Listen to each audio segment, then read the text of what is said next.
નમસ્કાર મિત્રો, voice of ઉનામાં આપનું સ્વાગત છે। હું છું હુસેન ભાદરકા। હાલ ગીર સોમનાથ જિલ્લાના કલેક્ટર દ્વારા મુખ્ય વાહન દબાણો દૂર કરવાની જે કાર્યવાહી હાથ ધરેલ છે, જેની અંદર પહેલાં ગીરગઢડા તાલુકા અને શહેરમાં ડિમોલેશન હાથ ધરવામાં આવેલું।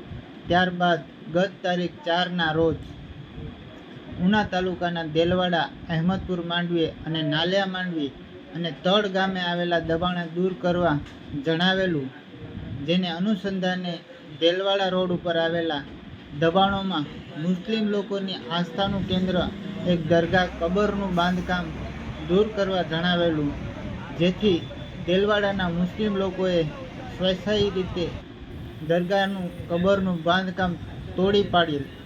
પણ આ દરગાહનું કબર ના તોડવા માટે તંત્રને રજૂઆત કરવામાં આવશે અને જિલ્લા કલેક્ટર સરને આ અંગે આજ રોજ મુલાકાત લેવા, જ્યારે દેલવાડાના સ્થાનિક લોકોએ પોતાના દુકાનો અને છાપરાઓ અને દુકાનમાં આગળના દબાણો સ્વૈચ્છિક રીતે દૂર કરાયા।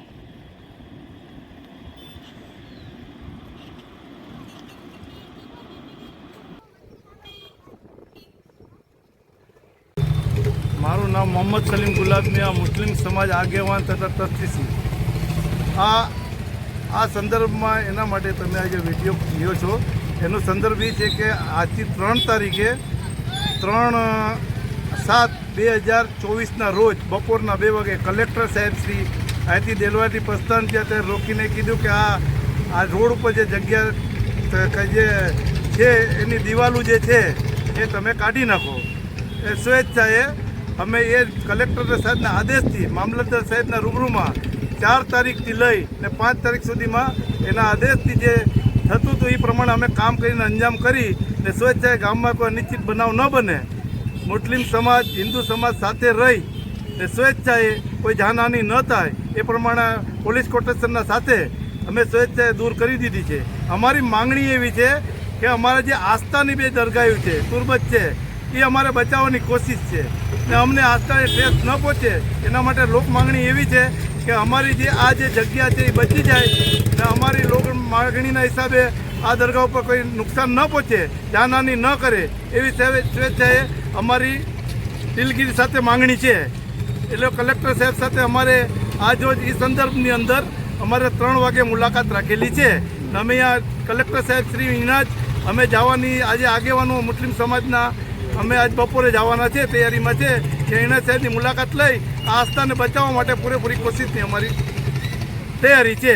એટલે એ પ્રમાણે કલેક્ટર સાહેબ અમને એટલી રિક્વેસ્ટ આપે કે અમને આ આસ્થાને બચાવી શકીએ, બસ એટલું અમારે કહેવાનું છે। ને બીજું સાહેબ 3 તારીખે 4/7/2024ના રોજ બપોરે અમારી સાથે ગામના સરપંચશ્રી સાથે અમે મામલતદાર સાહેબ શ્રી, કલેક્ટર સાહેબ શ્રી એની ઓફિસે જઈ આ આસ્થાના માટે અમે આ દરગાહ માટે કાલે અમે એ લોકો સાથે રિક્વેસ્ટ કરી ચર્ચા કરી હતી। એ ચર્ચા સંદર્ભની અંદર એ લોકોએ અમને આશ્વાસન આપ્યું છે કે વાંધો નહીં હોય, અમે પૂરેપૂરી કોશિશ કરશું। એ સંદર્ભમાં કલેક્ટર સાહેબ સાહેબને જાણ કરી, કલેક્ટર સાહેબે તાત્કાલિક આદેશથી અમે જે કરવાનું હતું એ દિવાલો ફરતી દિવાલો 4 ઉતારી સ્વેચ્છાએ ખુલ્લું બધી કરી દીધી છે ને ગ્રામ પંચાયતની કાલે એ સંદર્ભની અંદર અમારે ગામતળની અંદર પેશકદમી છે, ગૌચરની જગ્યા છે, એની લોક માંગણી ઉઠી છે। એના સંદર્ભમાં પંચાયતવાળાએ નોટિસે વિજયભાઈ સરપંચ શ્રી પંચાયત થ્રુ અમારા ગામમાં નોટિસ ને છાપ પ્લેટફોર્મ લગાડી દીધા છે। દુકાન જ્યાં પેશકદમી છે ત્યાં એ સ્વેચ્છા અમારી માંગણી છે, અમારે ધાર્મિક ન લુભાય, અમને બીજું કંઈ નહીં, આ સ્વેચ્છાએ અમારી જો દરગાહનું ઓલું રોકી દે તો અમારો કોઈ બીજું કોઈ એની માંગણી નથી। છતાં બી આ પ્રમાણે આ સંદર્ભમાં અમને ચોખ્ખે ચોખ્ખું એટલું લાગે છે કે આ જે ચોરડિયાની અંદર બાપા સીતારામનો ઓટલો ટોયડો છે, પાછા આપણે દરગાહનું જે નેતૃત્વ કર્યું છે એ સંદર્ભે સૌ શાંતિથી કામ ઉકેલાણું છે। અમારે એટલું કહેવાનું છે કે અમારે આસ્થા બચી જાય ને અમારી એટલી જ લોક માંગણી છે કે ગમે ભોગે કલેક્ટર સાહેબના રૂબરૂ જઈ અમે આસ્થા બચાવવા માટે કોશિશ કરશું।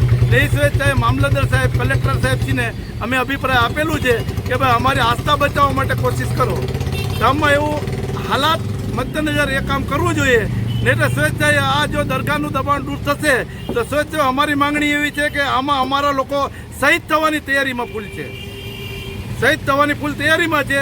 એટલે સ્વેચ્છાએ જેટલું દબાણ થાય એટલું ગામનું જે ગામઠણનું જે દબાણનું સ્વેચ્છાએ પંચાયતે જે લખીને આપ્યું છે એ સ્વેચ્છાએ બધી દૂર કરે, એમાં અમે કોઈ પ્રોબ્લેમ નથી. એ થવું જોઈએ, કારણ કે પંચાયતના આદેશ મુજબ 4 તારીખે કાલ નોટિસ જે જારી કરી છે અને લગાડ્યું છે એ સંદર્ભમાં અમારે તો એક જ કામ છે, એને નુકસાન ન પહોંચે એ બી અમારે એવું નથી. પણ ખરેખર દરગાહને જો નુકસાન થશે તો ગામનું પહેલું કામ એ કરવું પડશે.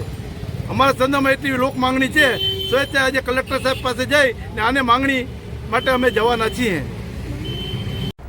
रेडी पेश है टीवीएस जुपिटर 125 सॉरी सर, नया टीवीएस जुपिटर 125 जस्ट इसमें है सबसे ज्यादा स्टोरेज यानी 2 हेलमेट्स रखने की जगह, बड़ी सीट ताकि आप आराम से सबसे बड़ी सर, फ्रंट फ्यूल फिल. यानी पीछे मुड़ने की जरूरत ही नहीं सर. एक काम कीजिए भाई साहब, आप ही बोल दीजिए ना. सर ज्यादा स्टाइल, ज्यादा सेफ्टी और ज्यादा स्पेस, तो हुई ना ज्यादा की सवारी.